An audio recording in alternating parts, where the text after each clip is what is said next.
Assalamualaikum warahmatullahi wabarakatuh. Nama saya Rifa Ananda Putri dengan NIM 2007512 dari Program Studi PG PAUD Fakultas Ilmu Pendidikan Universitas Pendidikan Indonesia.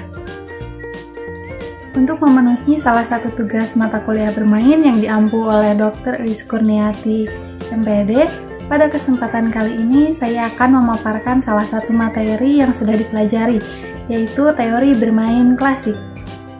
Sebelumnya, teori bermain terbagi menjadi dua, yaitu teori bermain klasik dan teori bermain modern. Kali ini kita hanya akan membahas teori bermain klasik. Nah, teori bermain klasik itu sendiri merupakan teori yang berkembang sebelum Perang Dunia Kedua, yaitu pada abad ke-19. Nah, teori ini berlandaskan pada refleksi para filsuf yang mulai memperhatikan sebenarnya dari mana dorongan perilaku bermain itu muncul. Nah, sehingga teori ini belum berlandaskan pada eksperimental. Teori bermain klasik yang pertama adalah teori surplus energi. Teori ini dikemukakan oleh Friedrich Schiller yang berasal dari Jerman. Nah, ia menyebutkan bahwa bermain terjadi karena adanya energi berlebih. Nah, namun energi berlebih ini hanya berlaku pada manusia dan hewan yang memiliki tingkat evolusi tinggi. Sedangkan pada hewan yang memiliki tingkat evolusi rendah, energi berlebih ini digunakan untuk mempertahankan hidupnya. Nah, sehingga bermain dalam teori ini merupakan sarana untuk menyalurkan energi berlebih agar anak tidak menyalurkan energinya pada hal-hal yang negatif. Selanjutnya, teori bermain klasik yang kedua adalah teori rekreasi. Nah, teori ini dikemukakan oleh Maurice Lazarus yang menyebutkan bahwa bermain dilakukan untuk mengembalikan energi yang telah digunakan untuk bekerja.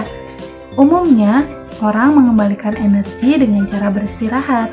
Namun, menurut pendapat ini, bermain juga dapat menghilangkan kejenuhan dan kebosanan akibat aktivitas rutin yang biasa dilakukan. Teori bermain klasik yang ketiga adalah teori praktis. Nah, teori ini berkembang sejak kemunculan teori evolusi yang dikemukakan oleh Charles Darwin yang menyebutkan bahwa manusia merupakan hasil evolusi dari makhluk yang lebih rendah. Nah, teori praktis ini dikemukakan oleh Carl Gross yang menyebutkan bahwa bermain dilakukan untuk menguatkan insting yang digunakan untuk mempertahankan hidup di masa yang akan datang. Nah, sehingga bermain merupakan sifat bawaan yang digunakan untuk mengembangkan fungsi organ-organ tubuh sehingga anak mempunyai keterampilan yang berguna untuk keberlangsungan hidupnya. Teori bermain klasik yang keempat adalah teori rekapitulasi yang dikemukakan oleh Stanley Hall, di mana anak merupakan mata rantai evolusi dari binatang hingga menjadi manusia. Sehingga kegiatan bermain itu mencerminkan pengulangan aktivitas yang telah dilakukan nenek moyang sesuai dengan tingkatan usianya. Misalnya, ketika anak-anak senang bermain di dalam air, maka hal itu dikaitkan dengan nenek moyang, yaitu spesies ikan yang hidup di dalam air. Teori bermain klasik yang kelima adalah teori katarsis. Teori ini dikemukakan oleh Sigmund Freud yang menyebutkan bahwa bermain dapat menjadi sarana untuk mengekspresikan emosi. Nah, sehingga bermain dapat menyalurkan emosi anak. Misalnya, ketika anak sedang mengalami kecewa atau marah, anak bisa berlari kencang, menendang bola secara kencang untuk menyalurkan emosinya. Sehingga dengan bermain, anak tidak akan menyalurkan emosinya pada hal-hal yang negatif.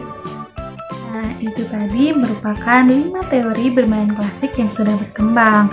Teori-teori tersebut dilandaskan pada refleksi para filsuf ya, sehingga belum bersifat eksperimental. Nah, untuk itu mungkin cukup sekian yang bisa saya sampaikan mengenai teori bermain klasik. Mohon maaf apabila banyak kekurangan. Wassalamualaikum warahmatullahi wabarakatuh.